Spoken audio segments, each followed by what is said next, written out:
عمران خان سے ہفتے میں 2 ملاقاتیں ہوتی ہیں۔ ان کے وکلا کی، ان کی پارٹی کے لیڈروں کی الگ سے ملاقات ہوتی ہے۔ اس کے لیے جمعرات کا دن دیا گیا ہے، جبکہ عمران خان کے خاندان بلکہ ان کی بہنوں سے ملاقات منگل کے روز ہوتی ہے۔ آج جمعرات ہے، ہو سکتا ہے کہ عمران خان کے ساتھ ان کے وکلا کی، ان کے پارٹی کے لیڈروں کی ہائی کورٹ کے حکم کے مطابق ملاقات کروا دی جائے۔ پرسوں یعنی منگل کو ان کی بہنوں کی ملاقات نہیں ہو سکی تھی۔ ایک مرتبہ پھر دھرنا دیا گیا، لیکن اس مرتبہ لوگ پہلے کی نسبت کافی زیادہ تھے۔ ان کا دھرنا اٹھا دیا گیا، لیکن ایسا کچھ نہیں ہوا کہ واٹر کینن کا استعمال کیا جاتا، بلکہ کچھ اس طرح سے ہو گیا کہ جیل حکام کی طرف سے کہا گیا کہ آپ لوگوں کی اگلی منگل کو ملاقات کروا دی جائے گی۔ جیل حکام کی طرف سے باہر آ کر وہاں پہ جو دھرنا دے کے بیٹھے ہوئے تھے ان کی لیڈرشپ کے ساتھ بات کی گئی، ان کو یقین دلایا گیا، خصوصی طور پہ اچکزئی صاحب کو۔ انہیں کہا گیا کہ اگلے منگل کو عمران خان کی بہنوں کے ساتھ ان کی ملاقات کروا دی جائے گی۔ تو اچکزئی صاحب کے سمجھانے پر، ان کے بات کرنے پر عمران خان کی بہنوں کی طرف سے دھرنا اٹھا دیا گیا۔ حالانکہ اس سے پہلے دھرنا اٹھایا جاتا تھا واٹر کینن کے ذریعے، انتہائی زیادہ ستم کے ذریعے، ظلم کے ذریعے۔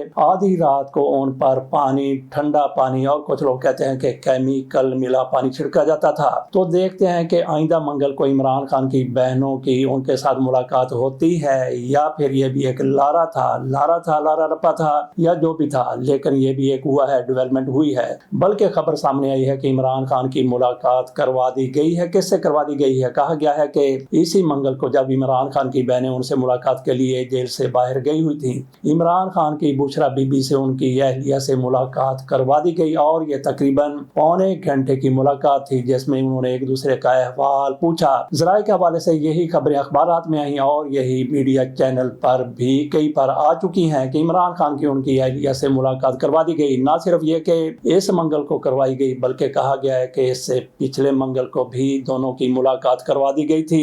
یمن میں بہت بڑی ڈیولپمنٹ ہوئی ہے، اسے افسوسناک بھی کہا جا سکتا ہے، دلچسپ بھی کہا جا سکتا ہے۔ وہاں پہ کیا ہوا؟ آپ کو پتا ہے کہ وہاں پہ 2 نہیں بلکہ 3 گروپ آپس میں ایک دوسرے کے ساتھ برسرے پیکار ہیں، ایک دوسرے کے خلاف لڑ رہے ہیں۔ ان میں 2 بڑے گروپ ہیں۔ ایک تو پریزیڈینشل لیڈرشپ کونسل ہے، جو وہاں کا سب سے بڑا گروپ ہے، سعودی عرب کی اسی کو پشت پناہی حاصل ہے، سعودی عرب ان کے ساتھ ہے، جبکہ دوسرا گروپ اسی کا حصہ ہوا کرتا تھا۔ ایک تو حوثی ہیں، حوثیوں کے علاوہ ایک تیسرا گروپ بھی ہے، وہ ہے ساؤدرن ٹرانزیشنل کونسل۔ ایک تو پریزیڈینشل لیڈرشپ کونسل ہو گیا اور دوسرے ان کے مقابلہ آ گئے، اسی کا حصہ ہوا کرتے تھے ساؤدرن ٹرانزیشنل کونسل۔ انہوں نے بھی کئی علاقوں پر قبضہ کر رکھا ہے، اور یہ وہی گروپ ہے جس کی حمایت کی جا رہی تھی متحدہ عرب امارات کی طرف سے، اور سعودی عرب نے جس طرح سے متحدہ عرب امارات کے وہاں پہ پہنچنے والے جہازوں پر حملہ کیا اور اس میں جو کوئی چیز موجود تھی اس کو تباہ کر کے رکھ دیا۔ بہرحال اس کے بعد سعودی عرب اور متحدہ عرب امارات کے تعلقات میں تھوڑی سی تلخی ضرور آئی ہے، لیکن متحدہ عرب امارات نے وہاں سے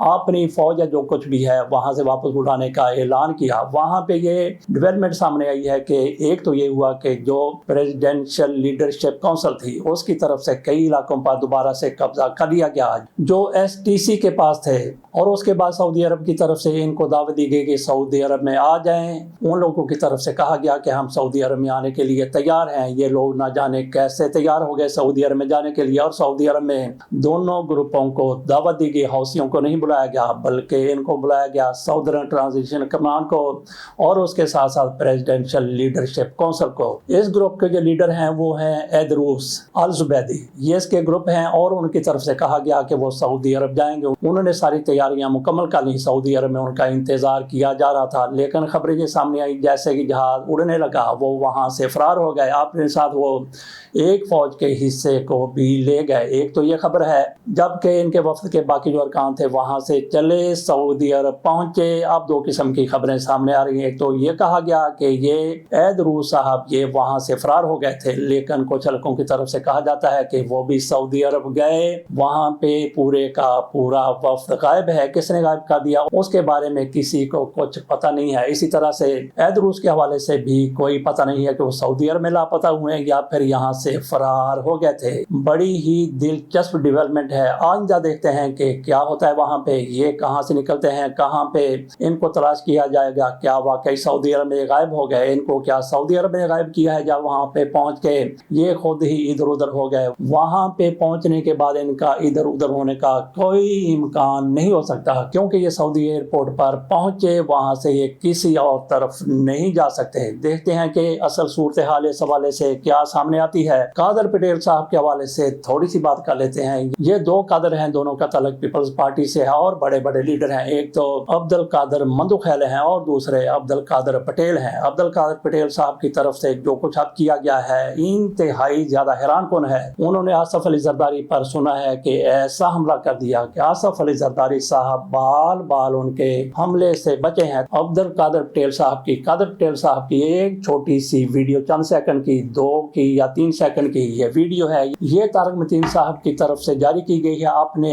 एक्स पर उन्होंने इसको रखा है और उनकी तरफ से जो कुछ कहा गया, जो लिखा गया है, आप खुद पढ़ लीजिए। हमें तो पढ़ते हुए भी थोड़ा सा एहसास हो रहा है, जो कि तारक मतीन साहब की तरफ से इस हवाले से लिखा गया, पढ़ते हुए भी थोड़ा सा महसूस होता है, इसलिए आप खुद ही पढ़ लीजिए कि उन्होंने क्या लिखा है। और ये कादर पटेल साहब वही हैं जिन्होंने कहा था कि इमरान खान के पेशाब से शराब बरामद हुई है, और उसके बाद कई लोगों की तरफ से मीम्स बनाई गई, कई लतीफे खड़े गए कि देखें ये इमरान खान के पेशाब से शराब तलाश करें और पाकिस्तान में शराब की आप तो रेल पेल हो जाएगी। ये जरा मंदोखैल साहब को देखिए कि आसिफ अली जरदारी पर इन्होंने किस तरह से हमला किया है। और अगर आप इसके कमेंट देखें तो तरह तरह की बातें की गई हैं, एक नहीं सैकड़ों की तादाद में कमेंट्स आ गए हैं। जो कुछ कादर पटेल साहब की तरफ से एक्शन किया गया ये आपने देख लिया। हमने शराब की बात की थी कि इनकी तरफ से इमरान खान के पेशाब से शराब की शीर करने की कोशिश की गई थी। इनकी तरफ से कहा गया था, जब इमरान खान को गिरफ्तार किया गया, चौथे 5वें रोज इनका बयान आ गया और ये उस मौके पर पाकिस्तान के वजीरे सेहत हुआ करते थे। और इनकी तरफ से ऐसा बयान आना हैरान कौन ही नहीं बल्कि कुछ हल्कों के लिए परेशान कौन भी था कि ये कैसे डॉक्टर हैं, ये कैसे वजीरे सेहत हैं, इनकी तरफ से कैसा बयान दिया गया है। तो शराब के हवाले से बात हो रही है तो हमें याद आ गए फवाद चौधरी साहब। उनकी तरफ से गाड़ी में बैठे हुए एक खातून को इंटरव्यू, खातून नहीं बल्कि लड़की है, शाजिया ज़ीशान इनका नाम है, तो इन्होंने भी शराब के हवाले से जिस तरह से हमायत की कि पाकिस्तान में बार खुलने चाहिए, पाकिस्तान में जिस तरह से शीशा है उसको बंद कर दिया गया था, उन्होंने कहा कि ये भी चीफ साहब की तरफ से गलत फैसला किया गया था। किस तरह से फवाद चौधरी साहब शराब की पाकिस्तान में हमायत कर रहे हैं, जरा मुलाहिजा कीजिए। 1 मिनट से भी कम का ये क्लिप है। शीशा हुक्का पीना वेरी नॉर्मल। हमने यहाँ सारा ये लाहौर में इन्होंने बंदियाल साहब को ख्याल आ गया जी, उनको किसी ने कह दिया ये नहीं है तो उन्होंने बंद ही कर दिया। शीशा कैफेज बंद हो गए। शीशा कैफे, यहाँ शीशा कैफेज नहीं है, यहाँ कोई बार्स नहीं है, बैठने की जगह नहीं है, कैफेज नहीं है। बार्स क्यों होनी चाहिए यहाँ पे? यहाँ पे सारी पाकिस्तान, सारी दुनिया में, यूएई में, टर्की में, हर जगह पे बार्स हैं, लोग बैठते हैं, बातें करते हैं। बार्स में जरूरी ये नहीं है कि आप अंदर को ड्रंक ही हो, लेकिन शराब की इजाजत भी तो नहीं दे सकते। क्यों नहीं दे सकते? यूएई ने क्यों दी हुई है, तुर्की ने क्यों दी है? जिसने पीना है पिए, जिसने नहीं पीनी ना पिए। ये शराब की बात करके मौलवियों को आपने अपने पीछे डाल लेना, मैंने कुछ नहीं कहा। मैंने कुछ नहीं कहा।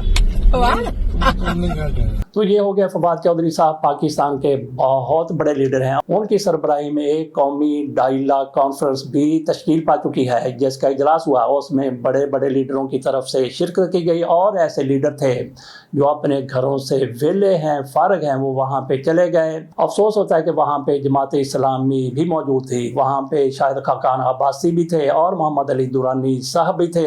इसमें क्या कुछ कहा गया आपके सामने रख देते हैं। वेलों की कॉन्फ्रेंस, वेलों का इज्तिमा, और कितनी ज़्यादा शर्मनाक बात है कि ये कौन से लोग हैं जो इस कॉन्फ्रेंस को बनाने वाले हैं, इस कॉन्फ्रेंस का इजलास करवाने वाले हैं। फवाद चौधरी हैं, मौलवी महमूद हैं और इसके साथ इमरान इस्माइल है। और ये वो लोग हैं जो इमरान खान के बड़े करीबी साथी हुआ करते थे, लेकिन जैसे इमरान खान को तपश पहुंचती है ये पीटीआई को छोड़कर चले गए। हालांकि इनको उस मौके पर इमरान खान की हमायत करनी चाहिए थी। अब आपके सामने रख देते हैं कि इस कॉन्फ्रेंस में क्या बात हुई और कौन कौन से लीडर लीडर इसमें शामिल थे। ये तहरीक इंसाफ के भिगौड़े इनकी तरफ से ऐसी कॉन्फ्रेंसें बुलाई जा रही हैं, तो इनकी डोरियां कौन खींच रहा है, किसके हाथ में इनकी तारे हैं, इनके धागे हैं, ये कोई मेरा ख्याल है कि बहुत बड़ा सवाल नहीं है। लेकिन सूरत हाल ये है कि ये वो लोग हैं जिन्होंने जहांगीर के तैयारे से छलांग लगाई और कहीं और जाकर गिरे।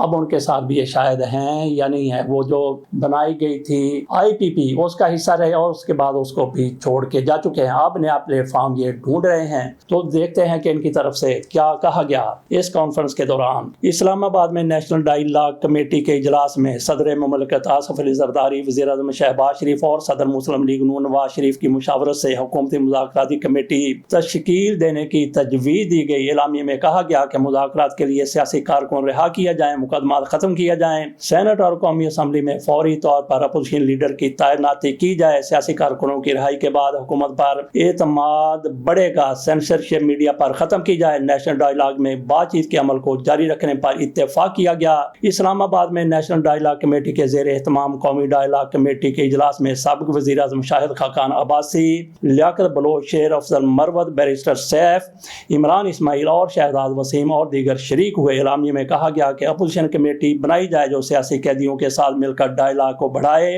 नेशनल डायलॉग कमेटी का आइंदा इजलास मुल्तान में होगा। मोहम्मद अली दुरानी, साबिक वज़ीर इत्तलात, ने कहा कि अगर डायलॉग का प्रोसेस मुसलसल चलता रहे तो यकीनन मुस्बत नताइज निकलेंगे।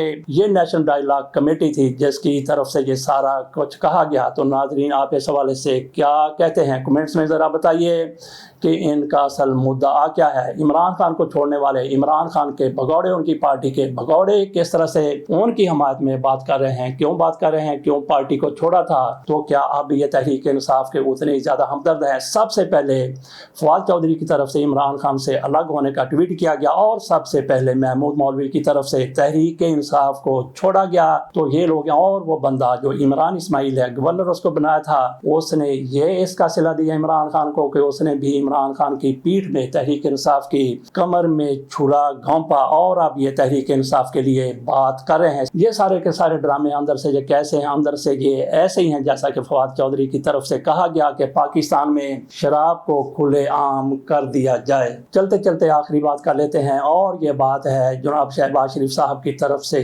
छनकना पकड़ा दिया गया है अय्याज सादक को। उन्हें कहा गया है कि आप तहरीक इंसाफ के साथ मुज़ाकरात करें और ये छनकना जाते हुए आपको नजर आएंगे अय्याज सादक साहब। और उनको थोड़ा सा जब इन्होंने उठाना होता है, थोड़ा सा इनको खुश करना होता तो ऐसे ही इनको जिम्मेदारी सौंप दी जाती है। तो ये इमरान खान के खिलाफ उधार खाए बैठे हैं और इतने ज्यादा ये तहरीक इंसाफ के मुखालिफ हैं, इमरान खान के खिलाफ हैं, पूरी पार्टी के खिलाफ हैं कि उनकी पार्टी का अपोजिशन लीडर भी तैनात करने के लिए तैयार नहीं है। यूँ समझे कि शहबाज शरीफ साहब की तरफ से, वज़ीर आज़म की तरफ से इनकी जिम्मेदारी लगाई गई कि मुज़ाकरात करें, इनको छनकना पकड़ा दिया गया, झुंझुना पकड़ा दिया गया। ये खुद ही खुश होते रहेंगे कि देखें मेरे ऊपर कितनी बड़ी जिम्मेदारी वज़ीर आज़म साहब की तरफ से डाली गई है।